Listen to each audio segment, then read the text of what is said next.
নিজের ছেলেকে আব্বু এবং মেয়েকে আম্মু সম্বোধন করে ডাকা যাবে কিনা, খাওয়ার সময় সালাম দেওয়া যাবে কিনা, ঘুষ দিয়ে চাকরি নিলে সারা জীবন ইনকাম কি ঘুষের টাকার মতো হয়ে যাবে, আমার মেয়ের বয়স 3 বছর, সে আমার নামাজের আদায়ের সময় বারবার সামনে আসে, তাতে কি গুনাহ হবে, আমার নামাজ নষ্ট হবে কিনা। আমাদের দেশ সচরাচর দেখা যায় মৃত ব্যক্তিকে গোসল দেওয়ার পর গোসল দেওয়ার স্থানে 41 দিন পর্যন্ত কাউকে যেতে মানা করা হয়, সেখানে সন্ধ্যাবেলা 41 দিন পর্যন্ত আগরবাতি বা মোমবাতি জ্বালানো হয়। এটা কি শরীয়ত সম্মত? মৃত ব্যক্তির জন্য দোয়া করার সুন্নাহ পদ্ধতি কি কি? আবেগের বসে ফোনে দুজন কবুল বলে ফেলেছি, আমাদের কি বিয়ে হয়ে গিয়েছে, চোখের পাতায় আইলাইনার দেওয়া জায়েজ হবে কিনা, আমার ছোট বাচ্চা ঘন ঘন দুধ বমি করে, ছোট বাচ্চার এই বমি গায়ে লাগলে সে কাপড় কি নামাজ হবে, নামাজে দাঁড়ানোর পর নাকি ডান পায়ের বুড়ো আঙ্গুল নাড়ানো যায় না, এটা কি সত্য? ফজর নামাজের আজানে আসসালাতু খায়রুম মিনান নাওম বলার সময় আমরা উত্তরে কি পড়ব?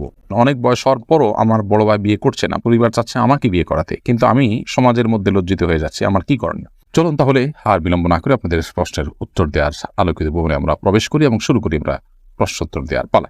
চলুন তাহলে আর বিলম্ব না করে আপনাদের প্রশ্নের উত্তর দেওয়ার আলোকিত ভবনে আমরা প্রবেশ করি এবং শুরু করি আমরা প্রশ্নোত্তর দেওয়ার পালা। আবু রেজা ইনুর আপনি লিখেছেন, আমার ছোট বাচ্চা ঘন ঘন দুধ বমি করে, ছোট বাচ্চার এই বমি গায়ে লাগলে সে কাপড় কি নামাজ হবে?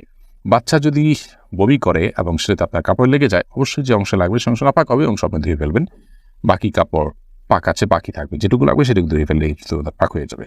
এই যে সাথে আপনি লিখেছেন, পার্লারে কোকড়া চুল সোজা করলে কি গুনাহ হবে?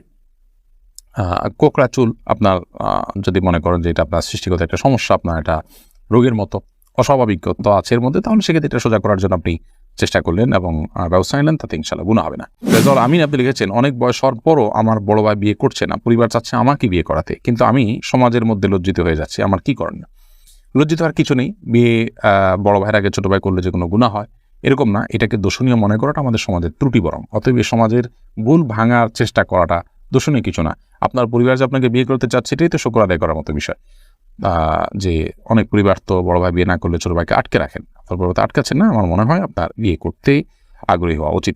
নারুজ্জামান সরকার এর দিকে আপনি লিখেছেন, ঘুষ দিয়ে চাকরি নিলে সারা জীবন ইনকাম কি ঘুষের টাকার মতো হয়ে যাবে? না, ঘুষের টাকা দিয়ে ঘুষ দিয়ে যদি চাকরি নেন, চাকরিটা যদি হালাল হয় তাহলে আপনার সারা জীবনের ইনকামটাই হারাম হয়ে যাবে, এটা সেরকম না। তবে ঘুষ দিয়ে চাকরি দিয়ে যে অন্যায় করেছেন সেটুকু আপনি হারাম কাজ করেছেন এবং তার জন্য আল্লাহর কাছে আপনাকে তওবা করতে হবে, ইস্তেগফার করতে হবে এবং গুনাহ থেকে বেরিয়ে আসার জন্য চেষ্টা করতে হবে। পরবর্তী যেন আর কখনো না হয় বল সে চেষ্টা করতে হবে, কিন্তু পরবর্তীর উপার্জনগুলো আপনার এর কারণে সবগুলো হারাম হয়ে যাবে না। শিহাব আপনি লিখেছেন, খাওয়ার সময় সালাম দেওয়া যাবে কিনা? খাওয়ার সময় সালাম দেওয়া নেওয়াতে মৌলিকভাবে কোনো অসুবিধা নেই, যদি ডিস্টার্ব ফিল না করেন যাকে সালাম দিয়েছেন তিনি, তাহলে সেক্ষেত্রে খাওয়ার ফাঁকে ফাঁকে আমরা কথা বললে সেটা যেরকম নাজায়েজ নয়, ঠিক সালাম আদান প্রদান করলে সেটা নাজায়েজ নয়। আমরা অনেকে মনে করি খাওয়া আর ইবাদত করা সমান, খাওয়া আর নামাজ পড়া সমান, এরকম অনেক মুখরোচক কথা বা অনেক বলি আমরা শুনতে পাই, এগুলোর কোনো ভিত্তি নেই। নামাজ এরকম কথা বলা যায় না, সালাম দেওয়া যায় না, খাওয়ার সেরকম কথা বলা যাবে না, বোবার মতো বসে খেতে হবে এবং সালাম দেওয়া যাবে না, এরকমটি আমরা অনেকে মনে করি, এটা সঠিক নয়। আশরাফুল হক শুভ আপনি জানতে চেয়েছেন, আমাদের দেশ সচরাচর দেখা যায় মৃত ব্যক্তিকে গোসল দেওয়ার পর গোসল দেওয়ার স্থানে 41 দিন পর্যন্ত কাউকে যেতে মানা করা হয়, সেখানে সন্ধ্যাবেলা 41 দিন পর্যন্ত আগরবাতি বা মোমবাতি জ্বালানো হয়, এটা কি শরীয়ত সম্মত? কোনো জায়গায় মৃত ব্যক্তিকে গোসল দেওয়া হলে সেখানে এই প্রথাটি আমাদের সমাজে অনেক ক্ষেত্রেই প্রচলিত আছে, যে আগরবাতি বা মোমবাতি ইত্যাদি সেখানে আপনার জ্বালানো হয় এবং সন্ধ্যাবেলা 41 দিন পর্যন্ত এই কাজটি করা হয়, কেউ সেখানে যেতে চাইলে নিষেধ করা হয়। এটি সম্পূর্ণ কুসংস্কার এবং এ ধরনের বিশ্বাসগুলো শিরকি বিশ্বাস, কুসংস্কারচ্ছন্ন বিশ্বাস, এর বেশিরভাগই এসছে হিন্দু সমাজ থেকে। একজন মুসলমানের এই সমস্ত কুসংস্কারকে বর্জন করা উচিত, যেখানে গোসল দেওয়া হবে সে জায়গার বিশেষ কোনো বিধান নাই, সেটা অন্য 10টা জায়গার মতোই একটি জায়গা। আমি আরিফুল ইসলাম জানতেছেন, মৃত ব্যক্তির জন্য দোয়া করার সুন্নাহ পদ্ধতি কি? মৃত ব্যক্তির জন্য আল্লাহ তাআলার কাছে সাধারণভাবে দোয়া করবেন, আল্লাহ আপনি তাকে মাফ করুন, ক্ষমা করুন, ইস্তেগফার করবেন, কায়মন ওয়াক্যে আল্লাহর কাছে তার পক্ষ হয়ে সুপারিশ করবেন, ক্ষমা চাইবেন। এসএচ রুবেল এছাড়া বিশেষ কোনো পদ্ধতি নেই, একত্র হতে হবে, লোকজন জড়ো করতে হবে, হুজুরদেরকে নিয়ে আসতে হবে, এমন কোনো কথা কোরআন হাদিসে আমাদেরকে বলা হয়নি। আমি জানুর আপনি লিখেছেন, চোখের পাতায় আইলাইনার দেওয়া জায়েজ হবে কিনা? আপনি আইলাইনার যদি দেন বা সাজসজ্জার জন্য দেন তাহলে সেক্ষেত্রে চোখের সৌন্দর্য বৃদ্ধি করার উদ্দেশ্যে দিতে পারেন, স্বামী থাকলে স্বামীকে প্রদর্শন করবার জন্য, কিংবা মাহারামদের সামনে শুধুমাত্র এটি প্রদর্শিত হবে।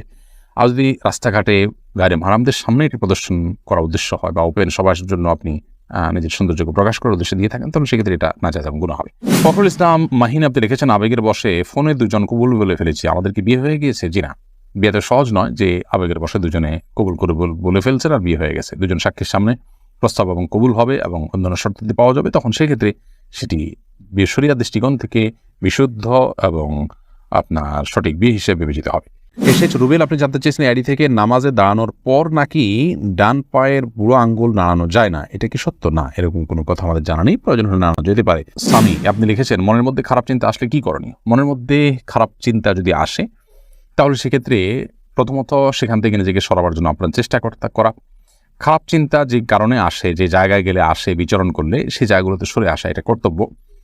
আর আল্লাহ সম্পর্কে, আখিরাত সম্পর্কে বাজে চিন্তা ইত্যাদি অনেক সময় আসে, এরকম আসলে তাহলে সেক্ষেত্রে বাম দিকে 3 বার প্রতীকী থুতু ফেলে থু এভাবে 3 বার প্রতীকী থুতু ফেলা এবং আমানতু বিল্লাহি ওয়া রাসূলিহি পড়া এবং আউযু বিল্লাহি মিনাশ শাইতানির রাজিম পড়া, এগুলোর মাধ্যমে ইনশাআল্লাহ বিদিনিল্লাহ আমরা মনের বাজে চিন্তাকে দূর করার চেষ্টা করতে পারি। করিম বাবু লিখেছেন, আমার মেয়ের বয়স 3 বছর, সে আমার নামাজের আদায়ের সময় বারবার সামনে আসে, তাতে কি গুনাহ হবে? আমার নামাজ নষ্ট হবে কিনা? না, আপনার গুনাহ হবে না এবং আপনার নামাজ নষ্ট হবে না।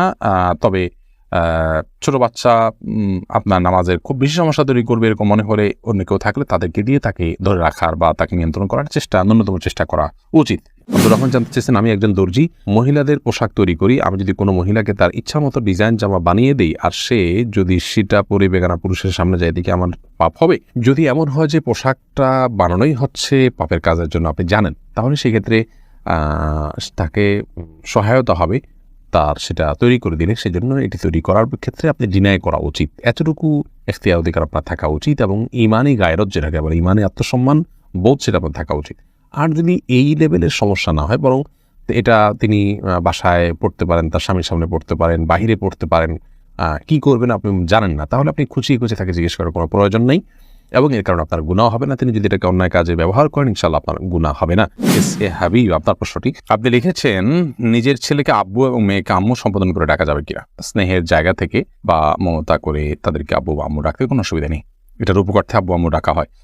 আব্বু আম্মু ডাকার মানে এই না যে আমার কাগজে কলমে জন্মদাতা পিতা বা মাতা হিসেবে তাদেরকে ঘোষণা দিলাম, এরকম তো আর কেউ করে না। অতএব স্নেহের বসে তাদেরকে আব্বু কিংবা আম্মু ডাকাতে কোনো সমস্যা নেই। আমার মেয়ের বয়স 3 বছর, সে আমার নামাজের আদায়ের সময় বারবার সামনে আসে, তাতে কি গুনাহ হবে? আমার নামাজ নষ্ট হবে?